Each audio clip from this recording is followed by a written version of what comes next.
I brought her to the barn, and there were animals there, but you're the cows an were animal. staring, the pigs were oinking. Didn't you say like you actually really also wanted to tickle a pig at the same time as you're playing with this clown? It's always been kind of a dream of mine. Yeah. It just never happened. Well, I think we should make it happen for you. Quarter Life Crisis, Episode 7, Take 1.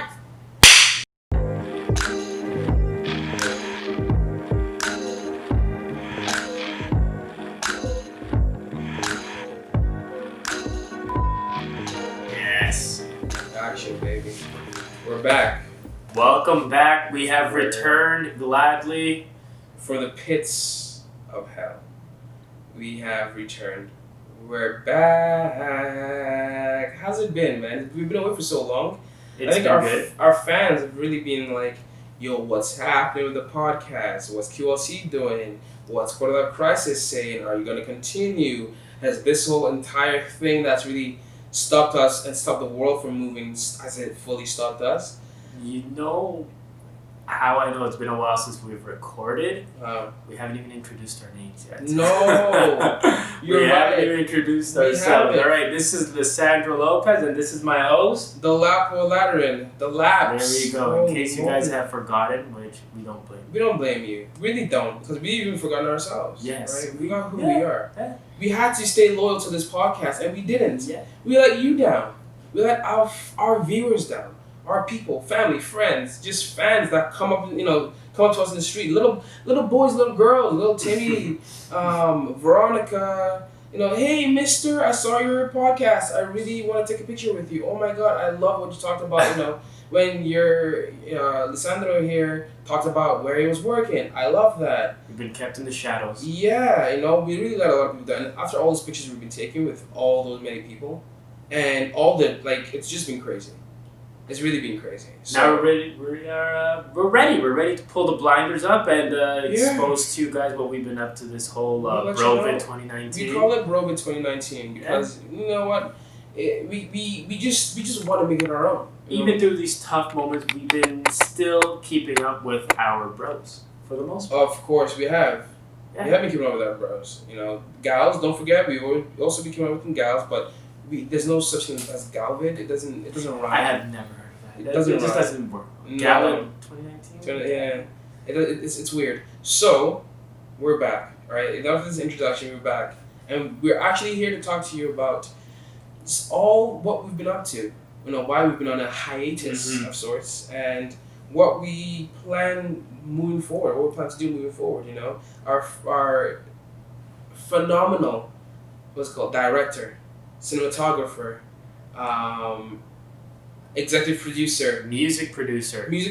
the mixer, the editor, behind the scenes, Shewa has really created this new passion, this new zeal for podcasting in us, and we love it, and we really thank you, Shewa, for what you've done for us. Wow. Thank you Thanks, so much. guys. Wow. So let's start. What have we been up to this Brovid? Alright, where should we start? Should February. we start when we first got the notice of, hey, things are shutting down? I think so. I think Let's start there? yeah. Do you remember that day? I'll be honest with you, I don't. It's been a blur. It's been a blur. It's like- I remember the day. Do you remember where were you? I was working during the day at Brass. Oh yeah. And it's always empty anyways during the day. My boss comes in earlier than usual, like at 5. He's like, guys, just close the bar up. Nothing's going to be happening tonight. And just dip. So I dipped like an hour or two early, and I was like, this is like so sudden and everything like that, so Yeah. abrupt. And next thing I know, like, we're not opening for the next 2 or 3 weeks. We're hoping we open in 2 or 3 weeks. Yeah. That became like 3-4 months at this point.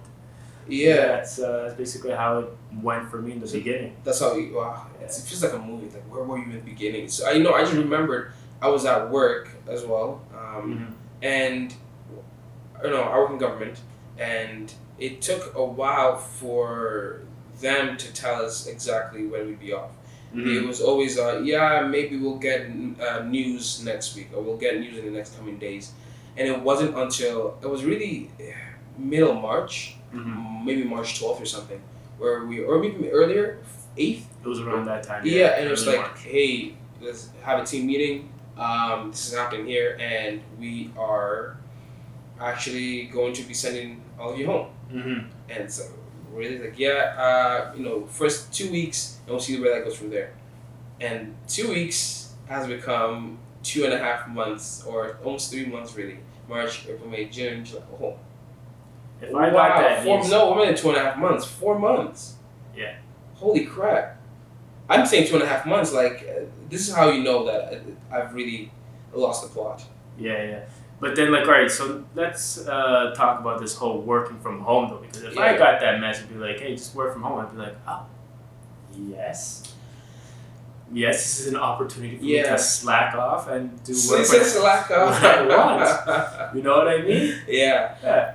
I can wake up at 12 p.m. like I normally do, Yeah. go to work however I want. I can have my Chick-fil-A, bring it up, and just do some work for 30 minutes and then fuck off, essentially. Pardon my French.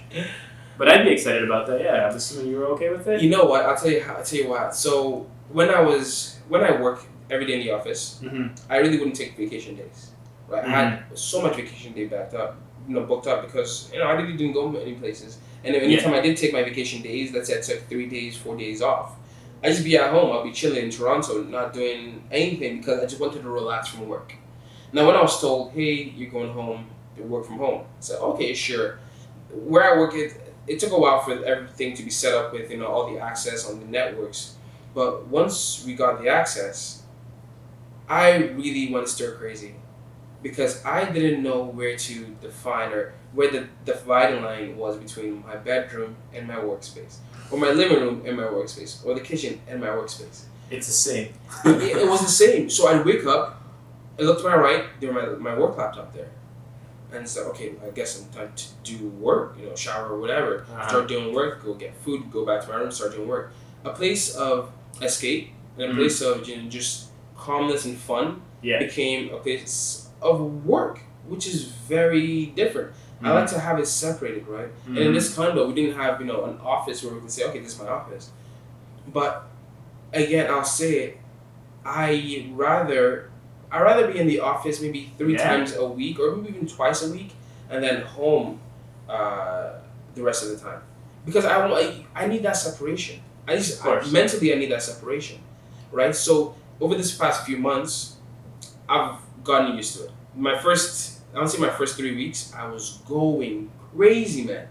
Like I was just, and we'll go back to you. You weren't here for a lot of time. No, I wasn't here for but like I was just going crazy because I'm just like, wake up, work, go to sleep, work. I'm waking up I'm working at 2 a.m. I'm not getting paid to work at 2 a.m. I'm just working at 2 a.m. because it's like, what else do I got to do? Play some games, then work. And I lost it. I really got stressed out. Like I feel like mental health is a thing that a lot of people are really talking about now, and how this isolation, self-isolation, social distance. I don't like to say social distancing, more like physical distancing, because it's good to call friends and keep in touch with people. Yeah. But like it really gets to you when you don't get to see people. Yeah, of course. If you're not in contact with people for like a prolonged period of time, it's gonna have an effect. Exactly. Yeah, so that's how it's been for me, and I'm used to it now. Sometimes I go into the office when I have to get some work done. I'm used to it now. You're wearing masks. Even when I do workout, I run. I don't wear masks. It's tough to run with a mask, but I'm used to working from home now. It's just part and parcel of what this is.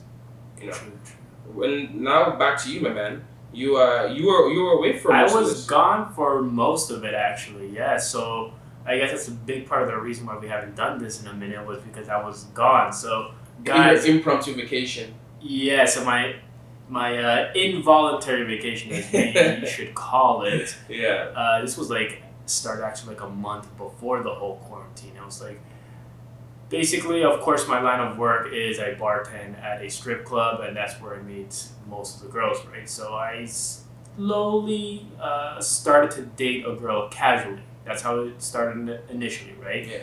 And that was early February. And then we fast forward to early March, and then things became a little bit more serious with this girl. And next thing you know, I'm completely caught in quarantine with her.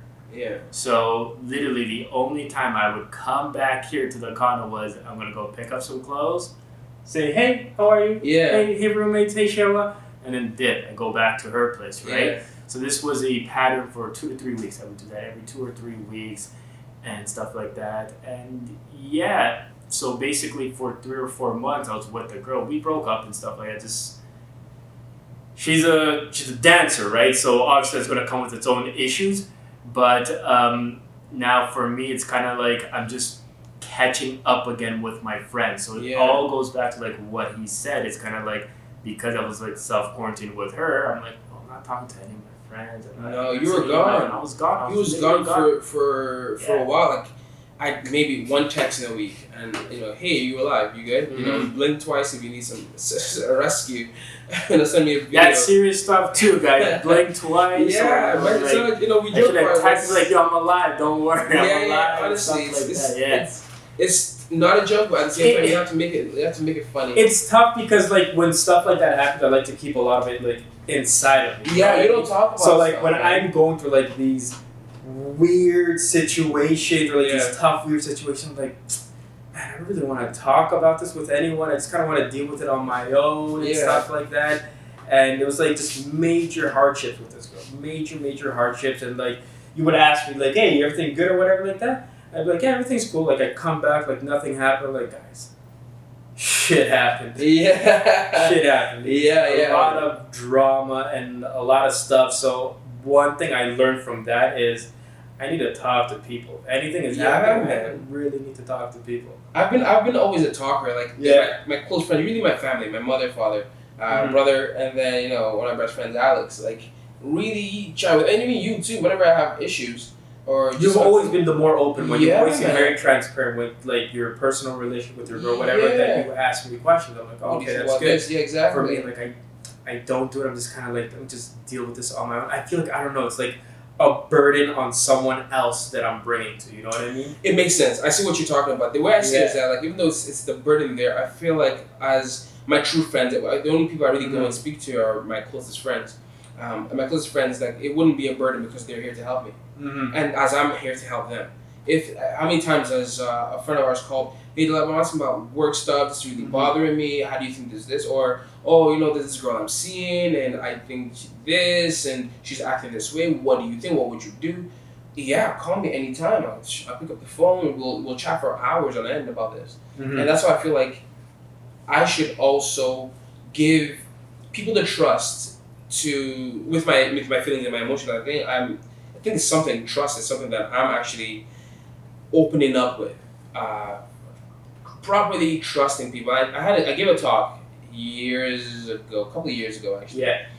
For my little spiritual practice. I don't really talk about that stuff, but for my spiritual practice, I was in Minneapolis and I gave a talk in front of thousands of people, talking about trust and how tough it was from when I was young to now, to build that trust or trust in people.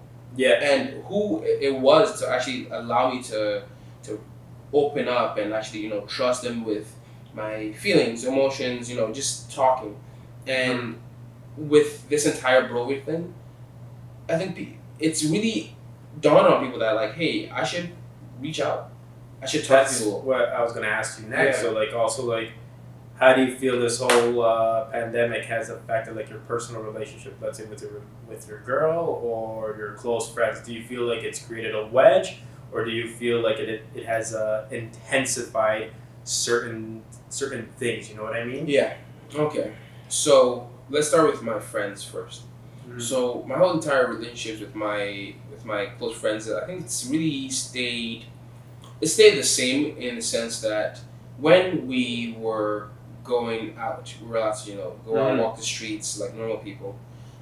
We go out, we go clubbing Friday, Saturday, right? You see friends that you don't see, you see them another time. When this happened, but also during the week, like it's not like you're always calling. So it's not like I'm always calling, hey, what's up? Let's do something. I'm very forward and very extroverted. I love going out, I love talking to people, I love meeting new people. But at the same time, I like my own space. Like when I'm chilling at home, don't bother me. You want to call me? Yeah, sure, stop. But like at the same time, I like chilling. If you don't have to call me, if you're not calling me, don't call. There's no need for us to just talk about nothing, right? So now with this COVID happening, this quarantine happening, it sort of was like that. I was like, I'm stuck in here. I don't have to talk to. I don't need to talk to anybody. About anything right now. Mm-hmm. But when people did call, yay, let's talk. And it wasn't like not always on a one-on-one. Like the one-on-one calls I had were with very close friends. So our buddy Mike, Alex, Rita, our friends. Yeah, we had that. But on a more group collective, session, our friend, we have a friend Viola, she set up these group calls. So it'd be myself and like 10 other people, all of our friends just talking in this group chat, on the phone. It's like, hey, how you doing? Yeah, we was chatting, and happened with some old friends across the pond as well. I really didn't think that I just didn't feel that I grew closer or grew further away from anybody. Okay. I was still in touch with them. Because this is what I personally feel. I feel because like I was away, I feel like it created somewhat of a wedge between like me and my friends. Not like there was some sort of tension, but it definitely felt like I haven't been keeping in touch with them sort of stuff. Also, I feel like it intensified the situation that I was in, where I was dating this girl, where it was like, it started off like casual. Now things were like we're around each other all the time. Yeah. We're gonna get bothered by each other because of our little differences and stuff like that. So it definitely intensified or accelerated that whole process. You know what I mean? Yeah. There's that whole organic stuff in like relationships where like you go out, you enjoy each other's company, then you go and have your own separate life sort of stuff, and then you come back and do it all over again. Yeah. Whereas with this whole pandemic, I was like, no, we're basically like living with each other. We like skipped like a whole bunch of processes. Yeah, it's true. And the proper dating phase you really skip. Yeah. It's something that should take maybe 6 months before you start living with each other. It was like this. It was like that. So it was very, very intense. And as I said, like I felt like where are my friends to like, yo, what are you guys up to and all that stuff. I was just consumed by it. What I mean? I was consumed by it, while at the same time like I felt like held back a little bit with this girl that I was with. I felt definitely held back. Like she tried to make sure like I was her world or some shit like that. But would you say, pardon the term, but would you say she tried to have you on a leash?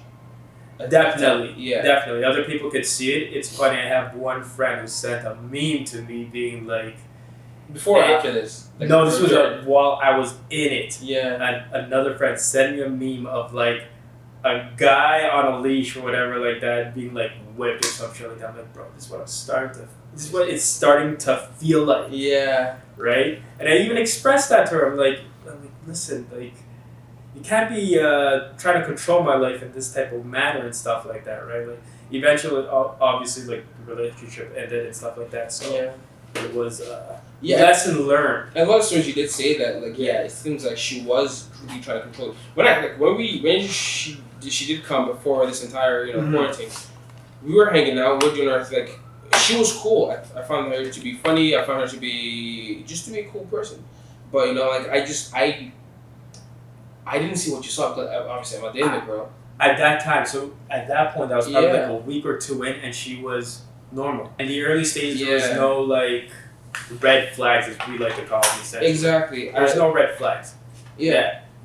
But I'll tell you which was the first red flag that I should have gone running for the hills. No, what was it? Guys, I deeply believe that social media has created this thing where it's like it's elevated people being more social with one another, but it creates problems. Insecurities, 100%. I feel like it's even more intense for girls because they live through that a lot. Yeah. So, for instance, for me, I don't post many pictures, right? Yeah. And I just had this one particular gym pic where I felt you felt sexy. I was like, you felt sexy. Take this picture, this gym selfie, whatever. Yeah. And I received comments, right? I received comments from like X from X, Y, and Z, like different girls and stuff like that. Most of them just joking around, right? They say some intense stuff, but they're joking around. They're strictly friends, just saying like the same stupid nonsense. And she did not like it. So this picture existed well before her, and she saw this. Yeah, she did. Girl at the time, and she's like, I don't like these comments. Who are these girls leaving these comments on your thing? I was like, these existed before you. Like, there's nothing to worry about. These girls are just like, they're just fucking around, sort of stuff. And she wasn't having it. She was like, you gotta get rid of those comments. And I was like, fine, let me be the peacemaker here, like the good boy I am. Wow, and you got rid of the comments. I got rid of the comments. Rid of them. Maybe it's... Yes, that was the first red flag. The second one being right afterwards. Within 30 seconds, it's that second red flag raised up. Yeah. She's like, all right, you gotta get rid of the picture. She don't want me What? doing that. Like, how are you gonna be shaming me for having this picture before we were even a thing? Yeah. Right? So I followed it. That's crazy. Tooth and nails, whatever, like that. And like eventually I took it down. Like, I just don't want the headache of it, right? Yeah. Because it's just gonna continue to be like a headache with her if I kept it there. Yeah. I was like, all right, let's just get rid of this picture. Screw it.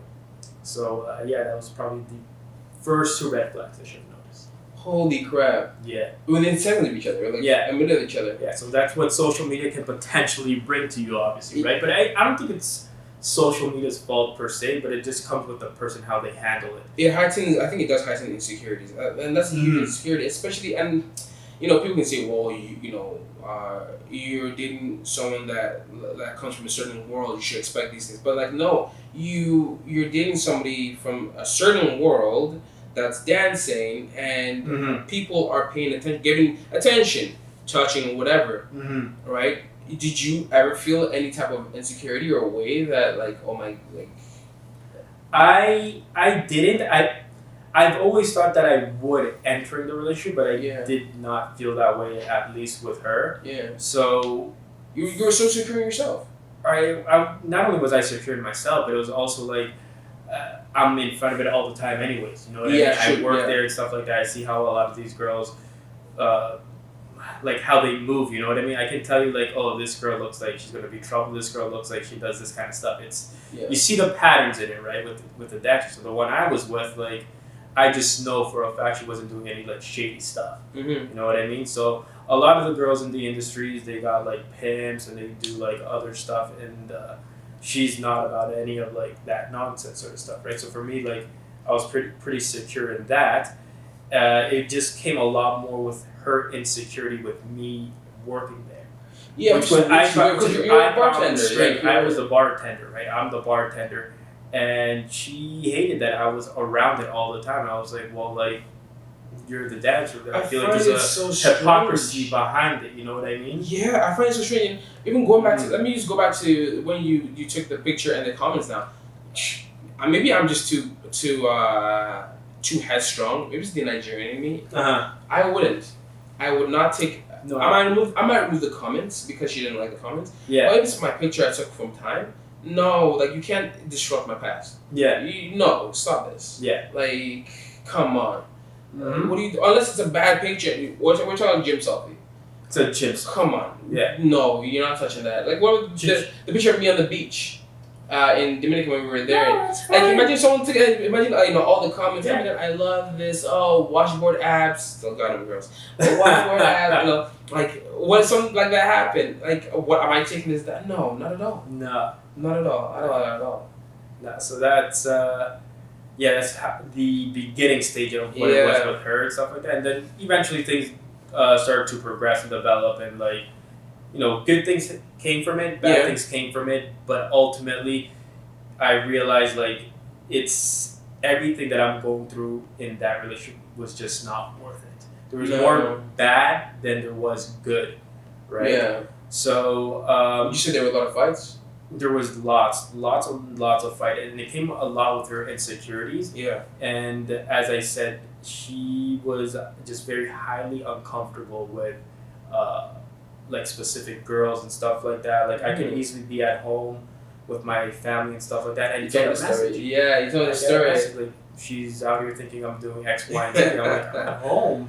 Yeah. Like, you know this. I told you that I'm at home. Have you seen those memes of it's like what our girl thinks we're doing, or what girls think we're doing at parties, and what we're actually doing at what we're parties. actually doing Yeah, at parties. it's Yeah.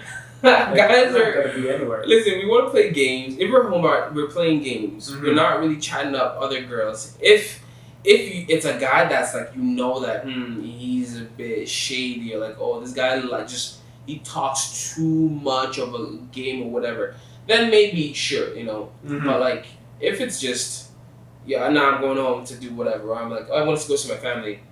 Are you sure you're not finding another girl? Nah, I'm literally just gonna go home to see my family and play games. Yeah. Like that's what it is.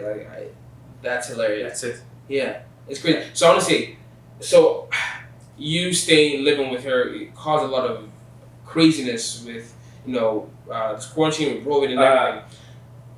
If Brovid didn't happen, if quarantine didn't happen, do you think you would have lasted longer? Your relationship was what, four months? Think it was about 4 months. I Yeah. do think we would last a lot longer because it did as I said, expose like certain tendencies of ours that just got under each other's nerves, you know what I mean? Yeah.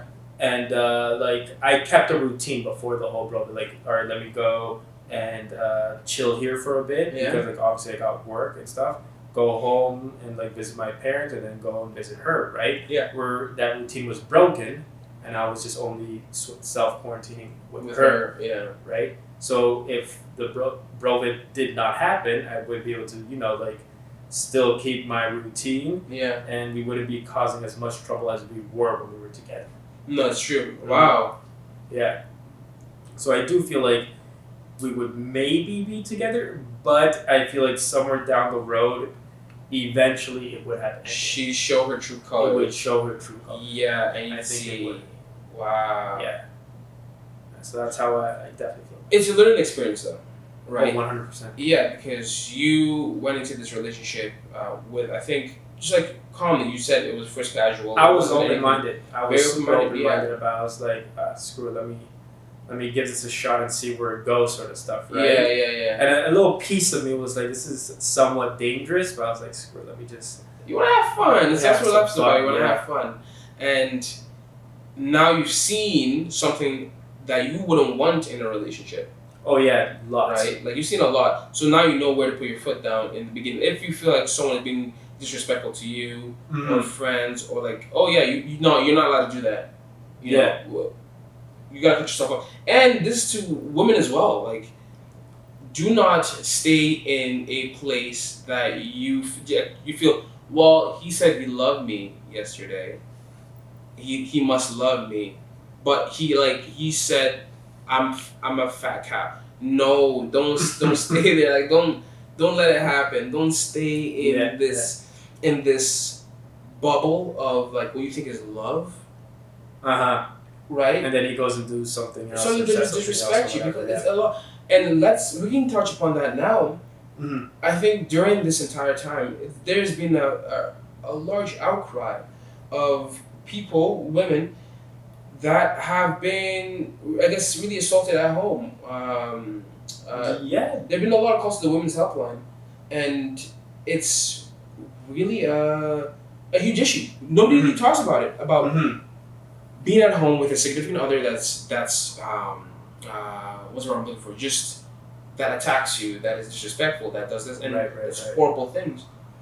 And it's making us talk more and more just about all the horrors that happen within relationships. Yeah. Right? And to really seek help, whether it's to talk to people that are close to you, friends, or if you need to escalate that further.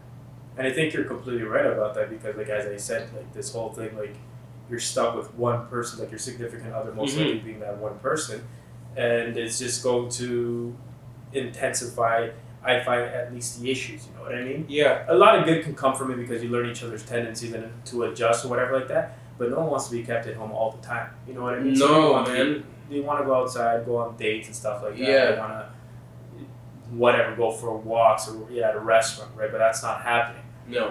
You're maintained in this little bubble, and that's just going to be frustrating. We now know what the zoo animals feel like.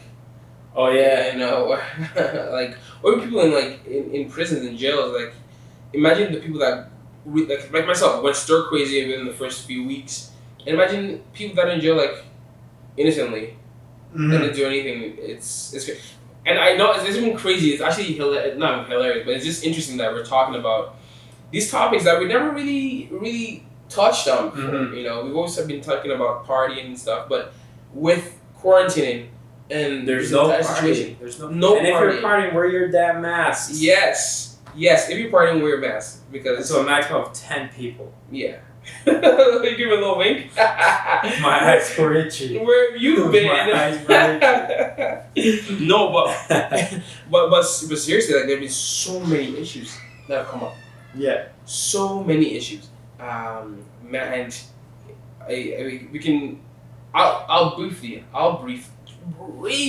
just touch upon it because I never really politicize or really talk about things like that, but like, you know, what happened with the movement, you know, the movement. That was a big thing. It was a huge thing this whole pandemic. Yeah. Like it really made people see, and I think it's not that like it's something new. People have always been like, oh, we're being treated badly by these other people or by a certain organization. Like there has to be justice, there has to be parity, or there has to be equality. Yeah. Or even just something to make us all even, right? And seeing the atrocities on the news has just been, I think, a wake-up call for a lot of people. And you see it on all over social media, like, oh, justice for this person, justice for that person. And it's like, yeah, finally, it's everywhere. It's everywhere, and huge. And actually, watching soccer when the restart came back, all soccer teams, all soccer teams in the big leagues that I've watched in German, English, I think France as well, have all paid respect. So they, the kneeling. For George Floyd. They're gonna do that for all sports, I think. Now. Yeah, like the kneeling. The NBA coming back. Yeah, I remember Colin Kaepernick Kaepernick did that years ago, but people were just berating him. Like, and obviously, the people that were berating him, the owners and the big wigs. But like, even with Premier League soccer, they had the slogan Black Lives Matter on the jerseys instead of their names for like 2 weeks. And I was just so surprised. I was like, wow, this really is a strong movement. So, as I was saying, like, with everything happening with quarantine and COVID, a lot of people are becoming more woke with all the movements and just why is the world waking up now? And you said something during this break about how we're not preoccupied with our own lives anymore. We're not going out to... There's less distractions. Less distractions. So, as you know, like the whole sports world shut down, entertainment industry as well. Like, there's no concerts, there's no festivals and all that stuff. New movies or anything. And everyone's kind of like almost obligated to stay in tune with what's happening in the news. Yeah. And that's basically why, I believe at least, why everyone started to become more woke. Yeah. With this whole movement, as you said. Yeah, exactly. So it's, again, touch on, we can, on a further video, we'll definitely dive into all just the social injustices and all the other things. But jumping back to here, with quarantine happening, a lot of people have lost their jobs. A lot of people have, hopefully, not, but, lost homes, lost, where they're living and stuff. I've seen that companies like Amazon and I think even Uber Eats and just delivery companies and companies that just send packages are doing very well. Yeah. And I've always wanted to actually get into drop shipping back a while ago. But again, it's just like, nah, I'm okay with that. Like, you're now in the position where you're also looking to get back into your engineering field. Yeah. Right? But right now, you're in a place where you're open. You're looking. You're actively looking. Yeah. So... What do you... Yeah. So for myself, I'm kind of like... no longer at the bar, obviously. Like, the bars are still closed.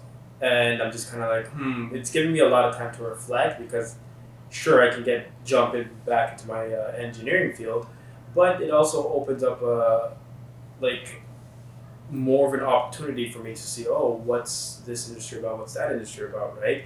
And luckily enough, I want to meet up with like a few other friends and see like what they got to say about specific industries. Yeah. I want to keep myself very in like tunnel vision sort of stuff, where it's like, oh, it's got to be engineering, it's got to be engineering, it's got to be engineering. But that's where I'm more or less headed towards. So you're open. You're open to like jumping in the industry now. Oh yeah, for sure. And you know what? You went to school for electrical engineering. Finish. Yep. I went to school for something called geographic analysis, mapping, GIS, understanding how the physical world is related to numbers. Things like that. And have a master's in it. And I'm working in my field. If I were to jump another field, I feel like it's very relatable. It can be used. What I studied can be used in anything: real estate, sales, agriculture, environmental, whatever it is. Do you feel like that's the same way for electrical engineering? And with engineers having MBAs, how do you relate to the business world there? So that's where it comes with the whole thing where like I want to meet with friends and network and see like what the industry is about, and see how much of what I've done in engineering is translatable, right? Yeah. Because I deeply believe like almost every, I don't want to say every career, every job, they're all translatable with one another, but they all kind of need specific soft skills in all industries are the same. You know what I mean? You need to learn how to associate with your colleagues. You're going to need to learn how to talk with clients in almost every career. Yeah. Essentially, right? And it comes being down. a salesman. Pardon? It's like being a salesman. You have to sell yourself. Oh yeah, 100%. No matter what job you go into, you need to have at least somewhat of sales skills. You're selling yourself, right, to the person interviewing you. So I feel like a lot of the skills, as I said, are definitely translatable, but I just need to dig deeper to like, okay, now as an engineer, I analyze numbers. Yeah. Is that the same in this industry, right? Is it the same in this marketing industry? Is it the same in this insurance industry? Yeah. And I got to dig deeper and see like, okay, this is definitely even more related to what I did. You know what? I think it is. Like I really like my father is an electrical engineer. Like when we were in Nigeria, moving here, like he switched industries, and like he's loving it. Yeah. But, he does miss electrical engineering a little bit, but I think everything is relatable. I think you engineers have and even myself as a spatial analyst have this. How do I make this work? How do I get these numbers that look mismatched to be now in a line and formed in rows, what is making them be mismatched, or what is making this area questionable, things like that. Right? So I definitely think you do have the ability to jump cross market, cross pollinate. Yeah. So it's giving me a lot of this whole quarantine is giving me a lot to what's that word I'm looking for? To like reflect. Yeah. That's what it's been. It's been a lot of reflecting for me and stuff like that, and just really trying to keep in contact with like specific networks of like group of people where I can open that door for myself. That's awesome, man. That's 100% needed. That's 100% needed. Listen, I think we should chill here for now. We should end the year. We've come back from my hiatus. Yeah, unless you have more to say. No, I think this is a good time to end it. We'll end it here. There's still a lot more to talk about. There'll be other episodes where we continue and we'll give you little bits and pieces. But for now, I think this is a good welcome back.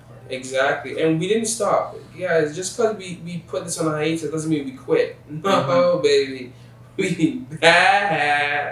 No, we're coming with a lot more. Becoming more. Maybe we'll do more woke stuff. Talking about social injustices, as I've already said. Talk about do little games here and there when we can. Just diversify a little bit, and then also talk about maybe more relationship stuff. I never really answered the question about how it was for me and my relationship during this entire thing. I never really talk about my own relationships in general. I try to be as private as I can be. But we'll talk about that. It was chill. It was good. There you have it, guys. Yeah. Thank you for joining us again. Episode 7. Show you said it was 7, right? 7. It's 7. Episode 7. If it's not, we'll rename another episode. Yeah. But episode 7, we're back. Only 7 episodes every 2 weeks. Yeah. We're trying to do this every 2 weeks, every other week. We'll film again. And you might see things changing. There's more to talk about. There's more to might talk see about, yeah. things changing here. So, You guys will see. thank you for coming. QLC Thank you very podcast. much, guys. I've been Dolapo. Lisandro. You'll see our pop-ups somewhere here. I don't know, man. It's something simple. We'll see. Even if she does it, maybe she's just tired. But hey, stay safe out there, right? And don't do anything crazy. Mm-hmm. Right.